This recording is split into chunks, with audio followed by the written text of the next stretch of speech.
مزید بگڑ رہا ہے وہ یہ کہ جو امریکہ فوجی بھیج رہے ہیں، ابھی کچھ دن بعد ایک جو یونٹ ہے وہ پہنچ جائے گا، اس کے بعد 2 اور یونٹس ہے، جس کا مطلب کہ اینڈ میں تقریباً 7,000 سے 10,000 امریکن فوجی کہا جا رہا ہے کہ خطے میں بھیجے جا رہے ہیں، اور یہ بڑے اسپیشلائز یونٹس ہیں۔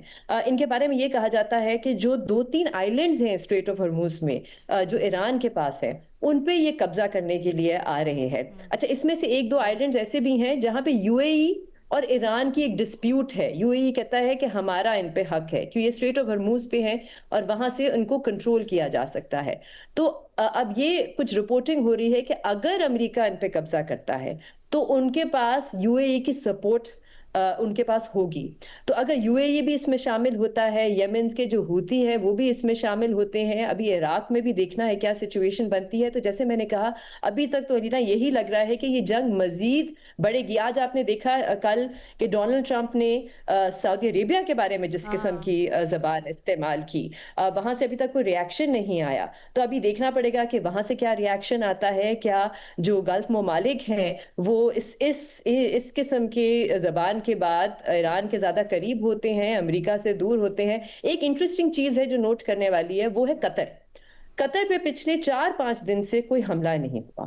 اس کے بارے میں یہ کہا جا رہا ہے کہ وہاں پہ کوئی بیک چینل ایران کے ساتھ قطر کی کوئی ڈیل یا بات چیت چل رہی ہے۔ تو سب اس وقت جو گلف ممالک ہیں وہ لگتا ہے الگ الگ طریقے سے اس معاملے کو ڈیل کر رہے ہیں۔ ایک میں اور چیز کا بات کرنا چاہوں گی جو میرے خیال سے اتنا امپورٹنٹ نہیں ہے لیکن ایک انٹرسٹنگ بات ہے۔ نیو یارک ٹائمز میں ایک بڑا انٹرسٹنگ آرٹیکل آیا جس میں انہیں تفصیل سے بتایا کہ اس وقت جو ڈونلڈ ٹرمپ ہیں ان کے پاس کوئی ایکسپیرینس ٹیم بھی نہیں ہے جو نیگوشیٹ کر سکے، جیسے بائیڈن کے پاس تھی یا اوباما کے پاس تھی، کیونکہ ڈونلڈ ٹرمپ کے آتے ساتھ ہی انہوں نے اسٹیٹ ڈپارٹمنٹ کی ڈاؤن سائزنگ کی، بہت سیزن بیوروکریٹس نکال دیے ہیں۔ ابھی وہ ریلائی کرتے ہیں کس پہ؟ 3-4 لوگ ہیں جس میں جیرڈ کشنر ہے، اسٹیو وٹکاف ہے، دونوں کا ریل اسٹیٹ کا بیک گراؤنڈ ہے، وہ ہر چیز کو real estate point of view سے دیکھتے ہیں۔ پھر مارکو روبیو جو ہے، ان کے بارے میں جو نیشنل سیکیورٹی ایڈوائزر بھی ہے، اور ماضی میں جو نیشنل سیکیورٹی ایڈوائزرز ہوتے تھے ان کا کام ہوتا تھا پرسنل کانٹیکٹس بنانا، ان کا کام ہوتا تھا دوسرے ممالک میں جا کے جو بعد میں امریکہ کے کام آئے۔ ان کے بارے میں کہا جاتا ہے یہ فون ڈپلومیسی کرتے ہیں، زیادہ تر فون کرتے ہیں، ان کے کوئی پرسنل کانٹیکٹس نہیں ہے۔ تو یہ بھی ایک بہت بڑا سیٹ بیک ہے۔ جے ڈی وینس کے پاس بھی کوئی ایکسپیرینس نہیں ہے۔ تو یہ بھی ایک چیز ہے بڑی انٹرسٹنگ دیکھنے والی کہ ٹرمپ کے پاس اس وقت کوئی سیزنڈ ایکسپیرینس ٹیم نہیں ہے جو اتنے کمپلیکس معاملے کو نیگوشیٹ کر سکے۔ ایک آخری بات میں صرف یہ بھی کہنا چاہوں گی کہ تھوڑا سا ایران کے بھی آپ دیکھیں جو ڈیمانڈز ہیں وہ تھوڑی سی تبدیل ہوئی ہیں۔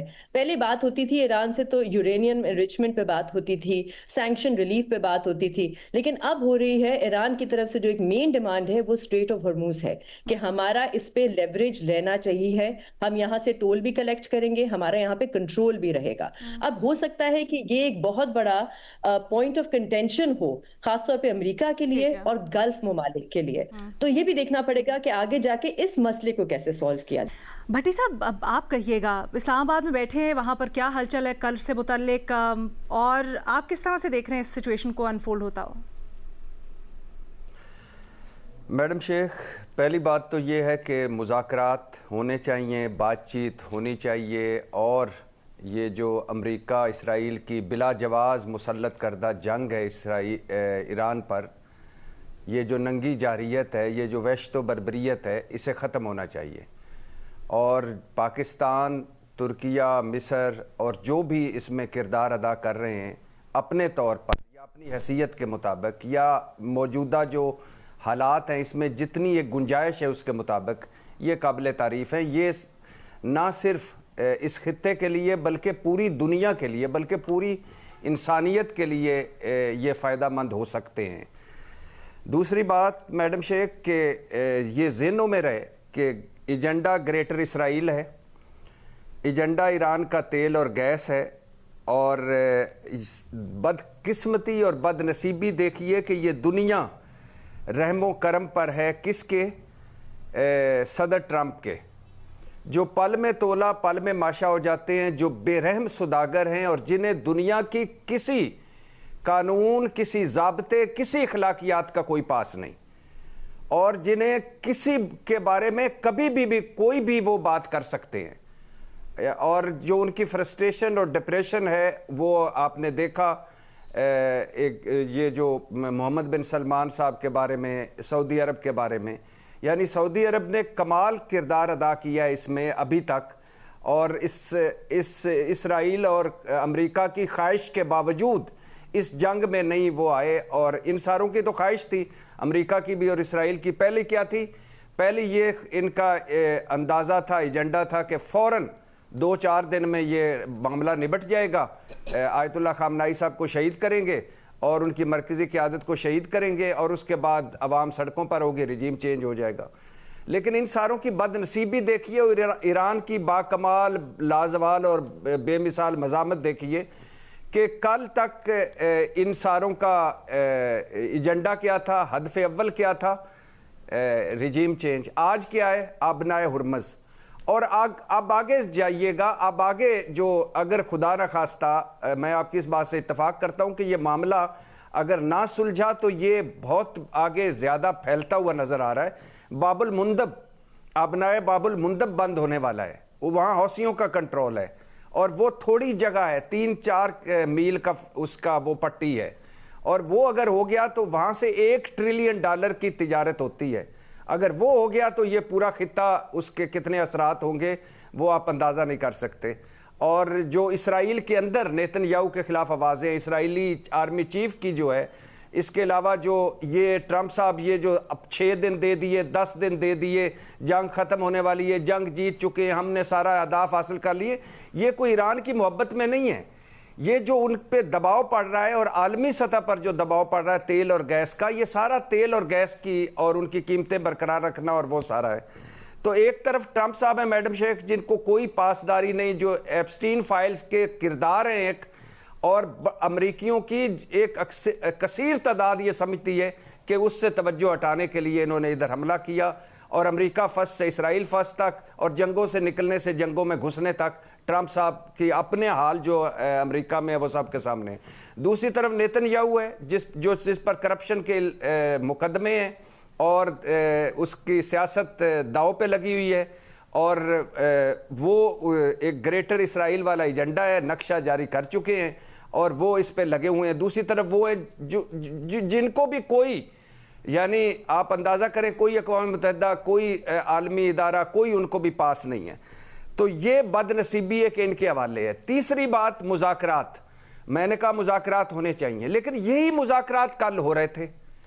آپ اندازہ کریں نا کہ 9/11 کے بعد امریکہ نے جنگوں میں 9,40,000 لوگوں کو قتل کیا ہے. آپ مجھے بتائیں کہ یہ لوگوں کو ان کے کس کے ذمے ہیں؟ یعنی کون ہے؟ لیبیا کیوں کھنڈر بنا دیا گیا؟ عراق کیوں کھنڈر بنا دیا گیا؟ یہ ایران کیوں کھنڈر بنایا جا رہا ہے؟ تو مذاکرات کل تک ہو رہے تھے، حملہ کر دیا. عمان خوش تھا کہ سارا کچھ معاملہ ٹھیک ہو گیا، پھر حملہ کر دیا. تو اب سب سے بڑا سوال یہ ہے کہ ٹرمپ صاحب جو ایران والے کہہ رہے ہیں کہ دھوکے باز ہے، جھوٹا ہے، اور اعتبار کون کرے؟ پہلی بات 2 جملے کہ پہلی بات کہ ٹرمپ صاحب کا اعتبار کون کرے، دوسری بات کہ ٹرمپ صاحب کی گارنٹی کون دے گا؟ اب 10 دن انہوں نے دیے، ادھر حملے ہو رہے ہیں، اور اگر کوئی معاہدہ ہو بھی جاتا ہے، کیا یہ چاروں ثالث اس قابل ہے، ان کی حیثیت اس قابل ہے، یا ان کے پاس اتنی طاقت ہے کہ وہ معاہدے پر عمل درآمد کروا لیں گے، یا ٹرمپ صاحب کی گارنٹی دے لیں گے، یا دوبارہ ایران پر کوئی حملہ نہیں ہوگا؟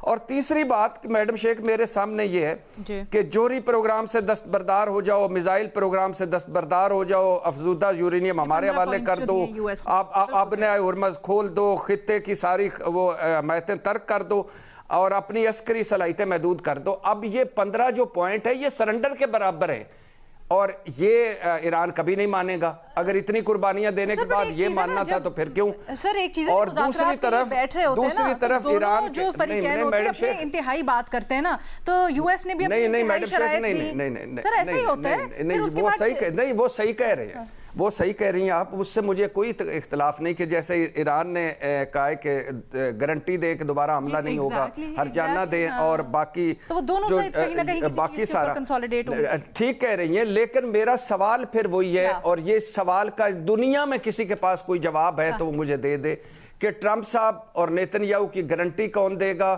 اور کیا گارنٹی ہے کہ یہ دوبارہ حملہ آور نہیں ہوں گے، اس معاہدے پر عمل درآمد کریں گے؟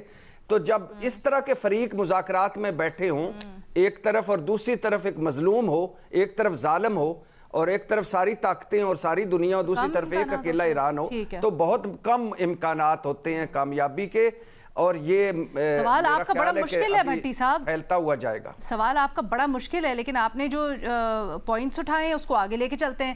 فخر درانی صاحب، یہ جو باب المندب والی بات ہے نا، یہ بڑی کمپلیکیٹڈ ہے، اس کو ذرا اگلے پارٹ میں پھر ڈسکس کرتے ہیں مزید۔ لیکن فخر درانی صاحب، آپ ہمیں تھوڑا بتائیے گا کل سے متعلق کیا تیاریاں چل رہی ہیں اسلام آباد کے اندر اس وقت، کیا خبریں ہیں، خاص کر جو سعودی عرب سے متعلق سٹیٹمنٹ دی ہے ٹرمپ نے، اس کے بعد صورتحال کیا مختلف ہو سکتی ہے؟ کیا اس سارے معاملے کے اوپر اثر انداز ہو سکتا ہے یہ؟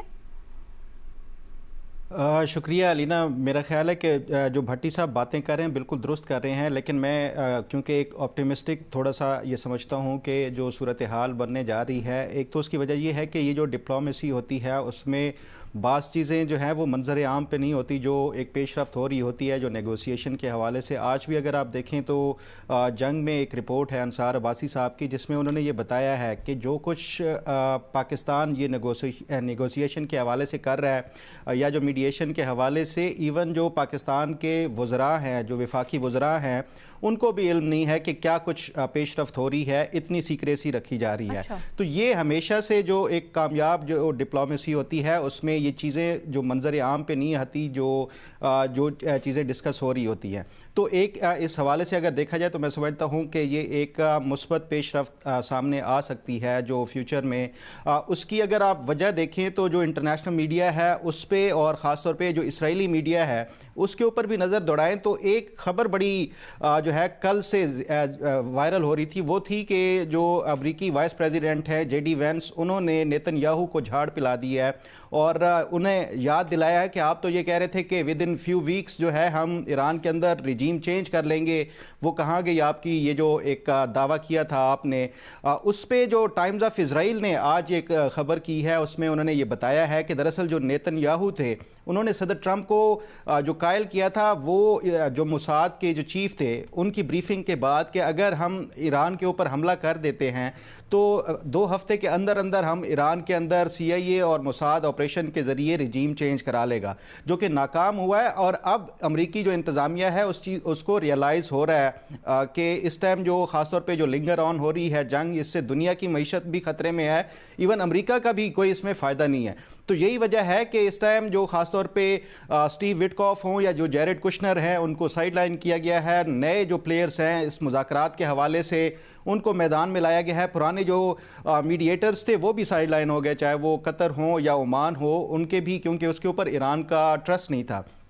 تو اس بنیاد کے اوپر دیکھا جائے جو نئی ڈیولپمنٹس ہو رہی ہیں ڈپلومیسی کے حوالے سے، اس میں سمجھتا ہوں کہ پیش رفت کے امکانات ہیں، اور وہ اس وجہ سے بھی ہیں کہ آپ ایون جو اسرائیل کے حوالے سے خبریں پڑھیں، ایک تو یہ کہ ان کے جو انٹرسیپٹرز جو میسائلز ہیں، جو ان کا ڈیفنس سسٹم کے حوالے سے، وہ اب ان کا جو سٹاک ہے وہ ختم ہوتا جا رہا ہے۔ ابھی پچھلے ہفتے کی یہ خبر تھی اسرائیل کی کہ جو انٹرسیپٹرز کے حوالے سے اسرائیل نے ایک ایمرجنسی میٹنگ ٹیلی فون پہ ان کی پارلیمان کی ووٹنگ کرا کے 2.8 بلین شیکلز انہوں نے منظور کرا کے انٹرسیپٹرز نئے بنوانے کا آرڈر دیا ہے۔ تو یہ ایک آپ کو یہ بھی دیکھنا ہوگا کہ جو فٹیگ ہوتی ہے، جو وار فٹیگ ہوتی ہے، وہ ہر ملک کو اس کو فیس کرنا پڑتا ہے۔ اسرائیل کے پاس اس ٹائم جو ڈیفنس کے حوالے سے، خاص طور پہ ایئر ڈیفنس کے حوالے سے ہے، وہ بھی ایک ریالٹی ہے۔ پھر اس کے ساتھ ساتھ امریکہ کے اندر جو ریئلائزیشن ہے کہ یہ شاید ہم نے اسرائیل کے کہنے پہ جو جنگ شروع کی تھی، اس کے بعد جو جے ڈی وینس کو آگے سامنے لانا، وہ جو کہ ایران کے اوپر حملے کے مخالف تھے، گو کہ پبلکلی انہوں نے نہیں کہا، لیکن اس کے باوجود بھی ایران کا بھی اس کے اوپر ٹرسٹ کرنا جے ڈی وینس کے ساتھ بات چیت کے لیے۔ تو یہ وہ تمام جو میں سمجھتا ہوں اشارے ہیں کہ جو مذاکرات ہیں وہ آگے ان کے اوپر کوئی پیش رفت ہو سکتی ہے۔ جہاں تک بات ہے یہ جو 4 ممالک کے حوالے سے کہ سعودی عرب ہو، ترکیہ ہو، یا پھر اس کے ساتھ ساتھ مصر اور پاکستان ہو، ان کے یہ کیا گارنٹی لے سکتے ہیں امریکہ کی اور اسرائیل کی، اس میں تو کوئی شک نہیں کہ یہ وہ ممالک ہیں جن کی کوئی ٹرمپ کی یا اس کی گارنٹی نہیں دے سکتے، لیکن ہمیشہ دنیا کے جو ریلیشنز ہوتے ہیں وہ وہ یہ نہیں ہوتا کہ آپ نے جو پاسداری ہے معاہدوں کی وہ بائی فورس کرانی ہوتی ہے. یہ ایک جو دنیا کی خاص طور پہ معیشت کے حوالے سے ہے وہ تمام ممالک اس کے اوپر سفر کر رہے ہیں. تو یہ جو ریئلائزیشن ایک دنیا کے اندر آ رہی ہے میں سمجھتا ہوں یہ ایک پازیٹیو جو انڈیکیٹر ہے جس کی بنیاد کے اوپر جو آگے کوئی پیش رفت اس مذاکرات کے حوالے سے یا جو میڈیشن کے حوالے سے ہو سکتی ہے. بڑے دلچسپ پوائنٹس اٹھائے ہیں آپ نے, بس 2-3 چھوٹے چھوٹے سوالات. ایک تو یہ بتائیے گا آپ جے ڈی وانس سے متعلق جو کہہ رہے ہیں, جھاڑ پلانے کے باوجود ہم دیکھ رہے ہیں حملے نہیں رکے, آج پھر اسرائیل نے جو ایران کے اوپر حملے کیے ہیں, خبروں میں یا نیوز آرٹیکلز جو چھاپے جا رہے ہیں کیا وہ صرف ایک بیلنسنگ ایکٹ یا صرف ایک آئی واش ہو سکتا ہے؟ دیکھیں علینا, یہ بھی ایک ریالٹی ہے کہ جب کوئی جنگ بندی ہوتی ہے تو جو دونوں متحارب فریق ہوتے ہیں وہ ایک دوسرے کے اوپر حملے زیادہ کر دیتے ہیں. اس کی وجہ یہ ہے کہ آپ میکسیمم لیوریج لینے کے لیے بھی ایک دوسرے کے اوپر جو میکسیمم تاکہ جو مذاکرات کی میز ہے اس کے اوپر بیٹھیں گے تو اس پہ آپ میکسیمم بارگین کر سکیں, آپ کی جو زیادہ بہتر پوزیشن ہو جائے, بہترین. اچھا, ایک اور چیز آپ نے کہا نئے نیگوشیٹرز, وٹکاف اور جیرڈ کشنر کو سائڈ پہ کر دیا, اس کو تھوڑا سا الیبوریٹ کیجئے گا, نئے نیگوشیٹرز کون امریکہ کی طرف سے؟ دیکھیں کل جیروسلم پوسٹ کی جو لیڈ آرٹیکل تھا نا وہ یہ تھا کہ جو نئے پلیئرز آئے ہیں اس پورے جو سیناریو میں اس میں 3 کیریکٹرز کا انہوں نے جو ہے وہ پورا ڈیٹیل میں تبصرہ کیا ہے اس کے اوپر. ایک یہ ہے جیرڈ کشنر اور ان کو سائیڈ لائن کر کے جو جے ڈی وینس ان کا, دوسرے جو اسرائیل کی پارلیمنٹ کے جو اسپیکر ہیں باقر غالباف ان کے حوالے سے, اور تیسرا پاکستان کا جو کردار ہے بطور ثالث کے. ان 3 کا انہوں نے پورا جو ہے وہ جائزہ لیا ہے کہ کیسے یہ ایمارج ہوئے ہیں اور کیسے پرانے جو نیگوشیٹرز تھے وہ سائیڈ لائن کیے گئے. جیرڈ کشنر اور سٹیو وٹکاف جو پورے جو مذاکرات کا عمل تھا یہ جنگ شروع ہونے سے پہلے وہ امریکہ کی طرف سے ریپریزنٹ کر رہے تھے, لیکن ایران نے اب یہ ان کو پیغام دیا ہے کہ یہ جو ایک دراصل ڈسیپشن تھی اور ان کے اوپر ہم مزید جو ہے وہ ٹرسٹ نہیں کر سکتے جیرڈ کشنر اور سٹیو وٹکاف کے اوپر, کہ ایک طرف ہم بات چیت کے اوپر مکمل طور کے اوپر رضامند ہو چکے تھے دونوں فریقین اور اچانک جو ہے وہ امریکہ کی طرف سے حملہ کر دیا گیا. کر رہے ہیں مجھے باقی اینالسٹ کی طرف بھی لے کے جانے دیجیے گا کیونکہ اس کا امپریشن تو یہی ہے کہ جے ڈی وانس تو ایک بڑی انٹیگرل پوسٹ بھی انجوائے کرتے ہیں اس وقت انتظامیہ کے اندر, وہ کیا براہ راست نیگوشیشنز میں اس طرح سے شامل ہو سکتے ہیں, نہیں ہو سکتے, نیگوشیٹرز مختلف ہیں, نہیں مختلف. بٹ مظہر عباس صاحب کی پہلے اس کے اوپر رائے جانتے ہیں. مظہر صاحب آپ اس وقت کیا دیکھ رہے ہیں, کس طرح سے چیزیں ٹرن آؤٹ کرتی ہوئی, اور خاص کر کیا آپ سمجھ رہے ہیں کہ یہ جنگ بڑھے گی مزید, اس کے اشارے ملتے ہیں؟ دیکھیں, ایک تو یہ کہ پاکستان کے لیے ایک بہت بڑی اپارچونٹی ہے. اگر پاکستان کا رول جو ثالثی والا رول ہے یا میڈیٹر والا رول ہے اس میں کسی حد تک کامیابی ہوتی ہے تو آگے چل کے پاکستان کے لیے بہت بڑی اپارچونٹی ہے. جو پرابلم ہے اس وقت سب سے زیادہ وہ یہ ہے کہ, اور آج اس میں بڑی اہم ڈیولپمنٹ یہ تھی کہ جو شہباز شریف صاحب کی ایرانین پریزیڈنٹ سے کوئی 1 گھنٹے کی بات چیت ہوئی ہے, اور یہ ظاہر ہے جو کل مذاکرات ہونے جا رہے ہیں اسی کے پس منظر میں ہوئی ہوگی. ایران کی جو شرائط ہیں, امریکہ کی جو شرائط ہیں, یہ ممالک جب کل بیٹھیں گے, وزرائے خارجہ بیٹھیں گے تو اس میں کہیں بیچ کا راستہ. اصل چیز یہ کہ اس میٹنگ کا بنیادی مقصد یہ ہے کہ ایران اور امریکہ کے درمیان منیمم پوائنٹس پہ کوئی بات چیت ڈائریکٹ ہو سکتی ہے, نہیں ہو سکتی, بات چیت کروائی جا سکتی ہے. تو اگر کوئی فارمولا ایوالو ہوتا ہے اور دونوں فریق اس پر تیار ہوتے ہیں, اور پھر ظاہر ہے اسرائیل کا جو ایک اپنا رول ہے, لیکن بیسکلی امریکہ اور ایران اگر منیمم پوائنٹس پہ ایگری کرتے ہیں تو ہم کہیں گے کہ ہاں اس میں کچھ پیش رفت ہوئی ہے. پرابلم کہاں ہے؟ جو یہ اب تک عرب اسرائیل جو کانفلکٹس رہے ہیں پچھلے 50-60 سال سے, اس میں پرابلم یہ ہے کہ اس وقت جو سب سے ڈیفیکلٹ شخص ہیں وہ خود ڈونلڈ ٹرمپ ہیں, اور موسٹ انپریڈکٹیبل سب وہ ایمرج ہو کے آئے ہیں کہ ورلڈز موسٹ انپریڈکٹیبل پرسن. چیز یہ ہے کہ وہ اپنے آپ کو ایک ونر کہہ رہے ہیں آلریڈی, جبکہ وہ بظاہر لوزر ہیں اس پوری اس میں. اب ان کو یہ کون سمجھائے اس میں. تیسرے یہ کہ کیا یہ ممالک جن میں سعودی عرب, ترکیہ اور پاکستان اور مصر ہیں, کیا یہ ان کا کوئی بھی اقدام جو ہے وہ اسرائیل کے لیے قابل قبول ہوگا؟ اب وہ تھرو امریکہ ہی ہو سکتا ہے اس میں. تو اصل چیز یہ کہ اب جس طرح بھی اب یہ بات ہو رہی تھی کہ ڈونلڈ ٹرمپ کا جس طرح سعودی عرب کے حوالے سے یہ جو چیزیں ہیں اس لیے مذاکرات میرا خیال ہے اب تک اتنے، اگر ہم پچھلے 50 سال سب سے مشکل مذاکرات ہیں. اس کی وجہ یہ کہ ایک مائنڈ سیٹ ہے کہ ایران کو تباہ کر دیا جائے، ایک مائنڈ سیٹ ہے کہ ایران اپنی شکست قبول کر لے، ایک مائنڈ سیٹ ہے کہ ایران کو جو ہے وہ اس کے نیوکلیئر اور ساری چیزوں کو، ان کے جو پروگرام اس کو ختم کر دیا جائے. لیکن ہوا یہ کہ 1 مہینے میں یہ سارے دعوے اور یہ ساری امیدیں جو ہیں وہ خاک میں مل گئیں. اب پرابلم یہ ہے کہ کس طریقے سے ایران، امریکہ اور اسرائیل جو ہے ایران پہ جنگ بندی پہ تیار ہوں. ان ممالک کا سب سے بڑا ٹیسٹ ہے، اور اس میں میں اس لیے پاکستان، کیونکہ پاکستان میزبان ہے اس میں، اور پاکستان اس لحاظ سے خوش قسمت ہے کہ پاکستان پہ امریکہ بھی ٹرسٹ کر رہا ہے، پاکستان پہ ایران بھی ٹرسٹ کر رہا ہے، پاکستان پہ سعودی عرب بھی ٹرسٹ کر رہا ہے. اب اگر یہ ہے تو پاکستان کیا پروپوزل سامنے رکھتا ہے، اور ظاہر ہے جو دیگر ممالک ہیں کہ اس میں کس حد تک پاکستان، کیا امریکہ کو یہ قائل کر سکتا ہے اس چیز میں، اور کیا ایران کو یہ قائل کر سکتا ہے. آبنائے ہرمز کا معاملہ ہو، ایران پہ حملوں، ایران کا تو بہت سمپل سا ہے. Iran is not an aggressor. Iran نے حملہ کسی پر نہیں کیا، ایران پر حملہ ہوا، اس نے اپنا دفاع کیا ہے. ایک تو میرا خیال ہے کہ جو وزرائے خارجہ کی کانفرنس ہو رہی ہے اس میں ایک تو یہ کہ ایران اور گلف اسٹیٹ کے درمیان ٹینشن کم کی جائے. دوسرے بڑا لارجر کانفلکٹ ہے، تو 2 کانفلکٹس ہیں. ایک یہ کہ ایران اور گلف اسٹیٹ کے درمیان اس جنگ کے بعد آپ یہ سمجھ رہے ہیں کہ پاکستان بھی کوئی پروپوزل دے گا. آپ نے میزبانی کہا، ویسے یہ بھی ابھی انڈیفائنڈ ہے کہ پاکستان کیا میزبانی کرے گا یا ترکی کرے گا، لیکن آپ یہ کہہ رہے ہیں پاکستان پروپوزل دے سکتا ہے. یہاں پر پاکستان کی ایسی کوئی رول آپ کو نظر آتا ہے؟ کیوں پاکستان پہ ایگری کرنا کہ اسلام آباد میں مذاکرات ہوں، یہ بذات خود ایک بہت بڑی ڈیولپمنٹ. متضاد اطلاعات آ رہی ہیں.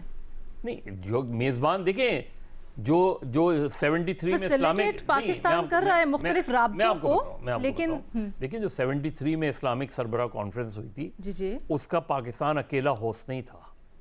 پاکستان اور سعودی عرب کو ہوسٹ تھے اس کے، اور وہ ہوئی تھی عرب اسرائیل جنگ کے 1 سال بعد کانفرنس اس میں.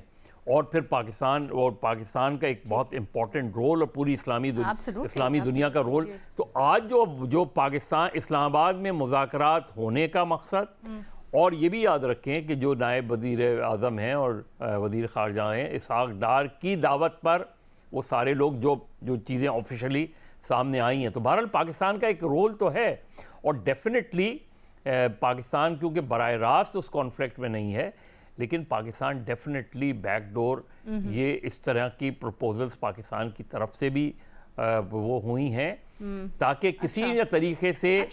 کسی طریقے سے ان کو ایران اور امریکہ کے درمیان منیمم پوائنٹس پہ لایا جا سکے، اور کسی طریقے سے کوئی ایگریمنٹ کرایا جا سکے. اگین جو باقی لوگوں نے بھی بات کی ہے، پرابلم اسرائیل ہے. ایبسلیوٹلی بڑی انٹرسٹنگ آپ بات کر رہے ہیں جب آپ کہتے ہیں کہ پاکستان نے بھی اس میں کچھ اپنے پروپوزلز دیے ہیں. بڑا ہش ہش سارا چل رہا ہے، اور آبویسلی وی انڈرسٹینڈ کہ ڈپلومیسی میں ہوتا بھی ایسے ہی ہے، جب تک چیزیں کانکریٹ نہیں ہو جاتی بڑی مشکل سے کوئی حتمی چیز سامنے آتی ہے.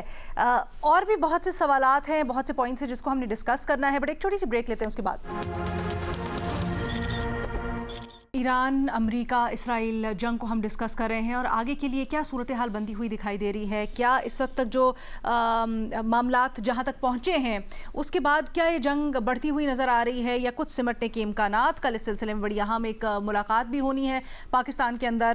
4 ممالک کے وزرائے خارجہ مل کر بیٹھیں گے اور غور کریں گے ساری صورتحال کے اوپر. بے نظیر، بریک سے پہلے آپ کچھ ایڈ بھی کرنا چاہ رہی تھی، پہلے وہ کر لیجیے پھر میں آپ سے آگے سوال کرتی ہوں.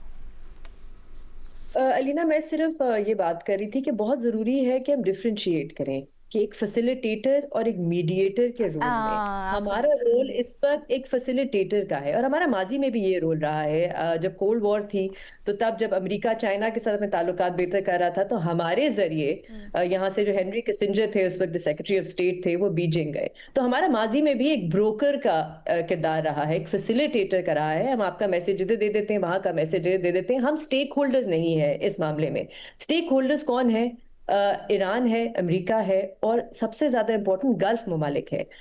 یہ بات بار بار کی جا رہی ہے کہ جو بھی ڈیل ہوتی ہے اس میں گلف ممالک کو شامل کرنا بہت ضروری ہے، کیونکہ سب سے زیادہ نقصان ہی جو ہے وہ گلف ممالک کا ہوا ہے۔ دوسری بات آپ کہہ رہی تھیں کہ جو آپ نے پوائنٹ ریز کیا جو بہت امپورٹنٹ ہے کہ ایران کی طرف سے بھی نیگوشیٹرز کون ہیں اس وقت، اور کیا وہ نیگوشیٹ کرنا چاہیں گے اور نہیں، کیونکہ یہ کہا جاتا ہے کہ جو خامنئی تھے وہ سب سے زیادہ اس حق میں تھے کہ سینکشن ریلیف ملے اور بات چیت کی جائے امریکہ سے۔ ان کو ہٹا دیا گیا اور تب بھی یہی کہا جا رہا تھا کہ آپ ان کو ہٹائیں گے تو IRGC جو ہے وہ ٹیک اوور کر لے گا، اور وہ ہارڈ لائنرز ہیں اور اس وقت انہی کا کنٹرول ہے، تو وہ ایک ہارڈ نیگوسیشن کریں گے اس وقت امریکہ کے ساتھ۔ لیکن ایران کے پاس اس وقت کوئی اور آپشن نہیں ہے، کیونکہ سب سے زیادہ اکنامک فال آؤٹ ایران کا ہی ہوگا جتنی مزید یہ جنگ بڑھے گی۔ امریکہ at the end of the day ایک بہت بڑا ملک ہے، ایک بہت طاقتور ملک ہے۔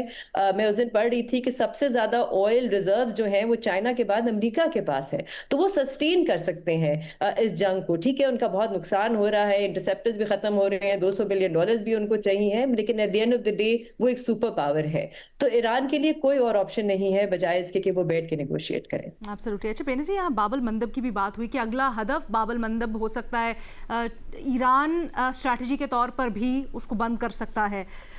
یہ بتائیں کیا یہ کرنا اتنا آسان ہوگا؟ آئی نو یمنی ہوتی اس وقت ایران کی پشت پناہی پر ہیں، لیکن اگر دوسری طرف سے دیکھا جائے تو افریقہ والی جو سائیڈ ہے جہاں پر ایریٹریا اور دیگر، وہاں سے بڑا مشکل ہوگا۔ اسرائیل، امریکہ، باقی یورپین فیکٹرز وہاں پر انوالوڈ ہوں گے۔ دیکھیں ماضی میں ایسا ہوا تو ہے، کچھ سال پہلے ہم نے دیکھا کہ انہوں نے مکمل طور پہ بند نہیں کیا تھا، لیکن وہ حملے کرتے تھے وہاں پہ جو شپس تھیں، خاص طور پہ امریکن جو شپس تھیں۔ پھر اس کے بعد یونائٹڈ نیشنز پہ جا کے وہاں پہ ایک سیز فائر ہوا، پھر امریکہ کے ساتھ امریکہ کو ایک سیز فائر کرنا پڑا، جس کے بعد اسرائیل کی بھی جو شپس تھیں وہاں سے انہوں نے اجازت دی۔ لیکن یہ جو سوال بار بار پوچھا جا رہا تھا کہ ابھی تک جو ہوتیز ہیں وہ اس میں شامل کیوں نہیں، اس کی ایک بہت بڑی وجہ یہ کہا جا رہی تھی کیونکہ اس کا اکنامک امپیکٹ یمن پہ بہت زیادہ ہوگا، اور یمن ایک بہت ہی غریب ملک ہے، وہاں پہ ایک بہت سیویئر قسم کا فوڈ انسیکیورٹی پرابلم ہے۔ تو اگر وہ یہ بند کرتے ہیں ریڈ سی سے جو روٹ ہے تو اس کا امپیکٹ یمن پہ بھی بہت زیادہ ہوگا، اور وہاں پہ جو کیونکہ وہ پورا کا پورا ملک ڈیپینڈ ہی امپورٹس پہ کرتا ہے، کھانے کے لیے، پیٹرول کے لیے، ڈیزل کے لیے، تو اس لیے اس وقت مجھے نہیں لگتا کہ یہ جو کارڈ، یہ ضرور ہے ایران کے پاس ایک کارڈ، پر مجھے نہیں لگتا کہ اس وقت یہ کارڈ جو ہے وہ استعمال کیا جائے گا۔ اچھا ایک اور فیکٹر ہو سکتا ہے آگے جا کے اگر بہت زیادہ دیوار سے لگایا گیا ایران کو تو یہ بھی ایک کارڈ استعمال ہو سکتا ہے۔ اچھا ایک اور فیکٹر اسی کے اندر سعودی عرب، یمن کے اندر سعودی انفلوئنس کو کیا ہم یہاں پر ایڈ ان کریں؟ کیا ہم سمجھیں کہ اگر ایسا کچھ ہوتا ہے تو وہ انفلوئنس ایران کے حق میں ہوگا یا وہ نیوٹرل ہی رہے گا؟ ابھی یہی کہا جا رہا تھا کہ اگر ہوتیز جو ہیں اس میں انوالو ہوتے ہیں تو وہ ذرا ڈسٹریکٹ ہو جائیں گے، اور جو یمن میں جو حکومت ہے پھر وہ جو ہے وہ دوبارہ سے جنگ شروع کر سکتے ہیں، تو ایک سول وار ہو سکتی ہے، جن کو ظاہر سی بات ہے سپورٹ ہے سعودی عربیہ کی، تو یہ دوبارہ سے ایک معاملہ جو ہے وہ شروع ہو سکتا ہے۔ لیکن ابھی دیکھنا پڑے گا علینا، کیونکہ ابھی تک یہ کارڈ جو ہے مکمل طور پہ استعمال نہیں ہوا ہے۔ فخر کافی دیر سے کچھ ایڈ کرنا چاہ رہے ہیں، فخر؟ علینا یہ جو یمن کے حوالے سے آپ بات کر رہی تھی نا باب المندب کے حوالے سے، وہ دراصل اسٹریٹ آف ہرمز سے بھی زیادہ کمپلیکس صورتحال اختیار کر سکتا ہے اگر اس سائڈ پہ کوئی اس طرح کا ایڈونچر ہوتا ہے۔ اس کی وجہ یہ ہے کہ آپ کو یاد ہے چند مہینے پہلے سعودی عرب اور UAE کے درمیان جو ایک ٹینشن چلی تھی وہ اسی وجہ سے چلی تھی، جو ریڈ سی کے حوالے سے روٹ ہے سعودی عرب کی بھی آئل ٹریڈ کے حوالے سے، اور ایون جو UAE کی امپورٹس ہیں زیادہ تر وہ اسی روٹ کے ذریعے آتی ہیں۔ دونوں ممالک جو ہے وہ پراکسیز کے تھرو یہاں پہ کافی عرصے سے یہ کوشش کر رہے تھے کہ اس روٹ کے اوپر اجارہ داری کس کی ہو، اور ابھی جو ریسنٹلی سعودی عرب نے ایک اٹیک کیا تھا جو STC کے جو کچھ کیمپس تھے جو جو ٹرانس نیشنل کونسل کے اوپر، اس کا بھی بنیادی طور کے اوپر وجہ یہی تھا کہ جو باب المندب ہے اس کے اوپر یہ کنٹرول کرنا چاہ رہے تھے UAE کے تھرو، کیونکہ آگے یہ جو باب المندب ہے وہ ریڈ سی کے اوپر صومالی لینڈ پہ جا کے وہاں پہ UAE UAE کی ایک پورٹ بھی ہے. تو یہ جو ایک روٹ ہے اگر اس کے اوپر حوثیز کا, کیونکہ یہ جو صدرن پارٹ ہے اور حوثیز کا جو کنٹرول ہے وہ یمن کے ناردرن پارٹس کے اوپر ہے, تو یہ اگر وہاں پہ بھی کوئی اس طرح کا سلسلہ چلتا ہے تو وہ اور زیادہ کمپلیکس صورت اختیار کر لے گا. اور پھر اس کے بعد یہی ہے کہ صومالی لینڈ کے اوپر اس ٹائم اسرائیل کا بھی اچھا خاصا وہاں پہ اثر و رسوخ ہے. تو اس وجہ سے یہ جو ایک جو صورتحال ہے وہ سعودی عرب کے لیے بھی بڑی ایک کمپلیکس صورتحال اختیار کر لے گی. پھر اس کے ساتھ ساتھ جو افریقن ممالک ہیں ان کے لیے بھی ایک کمپلیکس صورتحال اختیار کر لے گی. تو یہ پھر اگر یہ اس طرح کا کوئی بنتا ہے تو یہ پھر ورلڈ وار 3 کا ہی شاخسانہ ہوگا کہ اس میں مزید پلیئرز جو ہے وہ ایڈ آن کر. یہ جو سارے فریقین ہیں یہ کل اسلام آباد میں میز پر بیٹھنے والے ہیں ایز کوئکلی ایز پاسبل. کل کی ملاقات سے آپ کی کیا توقع ہے؟ دیکھیں میرا خیال ہے کہ یہ جو کل فریقین کے حوالے سے ہے یہ تو ایک کنسلٹیٹیو میٹنگ ہو سکتی ہے کہ پاکستان اب تک ایران اور امریکہ کے درمیان جو نیگوسیشن ہے یا جو میڈیشن ہے یا جو پیغام رسانی ہے اس پہ کیا کچھ اچیو کر چکا ہے یا کیا کچھ اب تک پیش رفت ہے. اس پہ کوئی بریک تھرو کا نہیں ہے. بریک تھرو تبھی ہوگا جب جو متعلقہ فریقین ہیں امریکہ اور ایران کے جو مندوبین ہیں یا جو ان کے نمائندے ہوں گے وہ آئیں گے تو تبھی ہوگا. ابھی یہ فی الحال میں سمجھتا ہوں کہ یہ کنسلٹیٹیو سے زیادہ اس کا کوئی وہ نہیں ہوگا. ٹریک 2 اور ٹریک 1.5 اس وقت جو بھی ڈپلومیسی ہو رہی ہے اس سلسلے میں کل کی میٹنگ کی آپ کیا اہمیت سمجھتے ہیں؟ امپورٹنٹ میٹنگ ہے. پہلی چیز یہ کہ اس ایشو کے اوپر 4 اور 5 کنٹریز مل کے بیٹھ رہی ہیں. 4 کنٹریز. تو اصل چیز یہ کہ دونوں کی ہارڈ پوزیشن سب کو پتہ ہے. اس کے درمیان میں کیا وہ میکسیمم کوشش کریں گے کہ کیا ہم ان دونوں کو کچھ منیمم پوائنٹس پر لا سکتے ہیں جس پہ وہ بات چیت کے لیے تیار ہو جائیں. یہ فرسٹ راؤنڈ ہے, یہ لاسٹ راؤنڈ نہیں ہے. میرے خیال میں اب یہ اس کا اگلا راؤنڈ کا یہیں ہوگا, کہیں اور ہوگا. لیکن یہ یاد رکھیں کہ بعض سچویشن میں جو فیسیلیٹیٹر ہوتا ہے وہ میڈیٹر بھی بن جاتا ہے, کیونکہ جس پر اعتماد لوگوں کو, جس پر اعتماد ملکوں کو زیادہ ہو اور وہ اسی کے تھرو نیگوسیٹس کر رہے ہوں. سر اس صورتحال میں آپ کو ایسا لگتا ہے بننا چاہیے پاکستان کو؟ دیکھیے نہیں بننا تو چاہیے اس لیے کہ پاکستان کے انٹرسٹ میں ہے کہ جنگ ختم ہو. فیسیلیٹیٹر نہیں, میڈیٹر یا جس طرح آپ کہہ رہے تھے کہ درمیان میں کچھ پروپوزل کسی بھی طریقے سے اگر جنگ ختم کرنے کے لیے پاکستان کے پاس کوئی ایسی تجاویز ہوں تو بالکل اس کو سامنے رکھنا چاہیے, اور میرا خیال ہے رکھی جائیں گی. دیکھیے پاکستان کے لیے کمپلیکیٹڈ نہیں ہو جائے گی صورتحال؟ بے نظیر فخر پلیز انٹرجیکٹ, ٹائم ذرا کم ہے. لینا پہلی بات یہ جو فیسیلیٹیٹر یا جو میڈیٹر کے حوالے سے انٹرنیشنل میڈیا دیکھیں تو وہ فیسیلیٹیٹر نہیں یوز کر رہا, وہ میڈیٹر کا ورڈ یوز کر رہا ہے کہ پاکستان ان دونوں کے درمیان میڈیٹ کروا رہا ہے, فیسیلیٹیٹ نہیں کرا رہا. دوسری بات یہ کہ جو پاکستان کے لیے یہ صورتحال مشکل نہیں ہو جائے گی. میں سمجھتا ہوں کہ جو خاص طور پہ یہ جو اب صورتحال ہے یہ آلریڈی پاکستان کے لیے زیادہ مشکل ہے, کیونکہ جیو اسٹریٹجک آپ پاکستان کی پوزیشن دیکھیں تو ایران بارڈرنگ ملک ہے. ایران کے اندر کچھ بھی ہوگا تو وہ پاکستان کے اوپر امپیکٹ ہوگا زیادہ عرصے تک. اگر میڈیشن بھی کرنا اوورال بھی obviously تو پاکستان کے لیے یہ کوئی اپنی مرضی نہیں ہے بلکہ پاکستان مجبوری کے تحت یہ سارا کچھ کر رہا ہے کہ پاکستان اس سے زیادہ امپیکٹ ہو رہا ہے. علینا دیکھیں ویسے تو ہماری طرف سے جو ابھی تک ورڈ یوز ہوا ہے وہ فیسیلیٹیٹر کا ہی ہوا ہے, لیکن میڈیٹر جو ہے اس کا کام یہ بھی ہوتا ہے کہ آپ نے گارنٹی کرنا ہے کہ جو بھی کمٹمنٹ ہوئی ہے وہ بعد میں فلفل ہو. تو Pakistan can be one of the mediators, Pakistan can not be the only mediator in this. I think اس میں اور جو ممالک ہیں ان کو شامل کرنے کی ضرورت پڑے گی, جیسے گلف ممالک ہیں, جیسے شاید یورپین ممالک بھی اس کا ایٹ سم پوائنٹ حصہ بنے. تو ون آف دا میڈیٹرز ہو سکتے ہیں, which is اگر ہمارا ایسا ہوتا ہے تو I think that's a great opportunity. But even if it's one of the mediators, اگر بہت سو میں سے ایک بھی پاکستان ہوتا ہے اور اس جنگ کو رکوانے میں اسرائیل اور ٹرمپ کی گارنٹی دینے کی نوبت آتی ہے تو پاکستان کے کندھوں پہ یہ بہت بڑا بوجھ نہیں ہوگا؟ سب سے بڑا بوجھ تو ڈونلڈ ٹرمپ ہوگا. لیکن یہ ایک شیئرڈ رسپانسبلٹی ہوگی علینا, جیسے میں نے کہا کہ یہ ایک ملک پہ رسپانسبلٹی نہیں ہوگی. مطلب آپ لوگ یہ کہنا چاہ رہے ہیں کہ کاسٹ بینیفٹ اس وقت اگر ایویلیویٹ کریں تو اس وقت جنگ رکنا زیادہ بڑی اس کی فائدہ ہوگا. سب سے اہم بات ہے. ٹھیک ہے جی, ٹھیک ہے. اسی نقطے کے اوپر ہم ایک چھوٹی سی بریک لیتے ہیں, بریک کے بعد واپس آتے ہیں یوٹیوب سوالوں کے ساتھ. Welcome back. بے نظیر جسٹس محسن اختر کیانی اسلام آباد ہائی کورٹ کے جج, ان کے ایک فیصلے سے متعلق آپ سے سوال ہو رہا ہے. یہ فیصلے میں جو شادی میں ایسٹس ہوتے ہیں اس سے متعلق وضاحت کی گئی ہے اور ایک قرار دیا گیا ہے کہ شادی کے دوران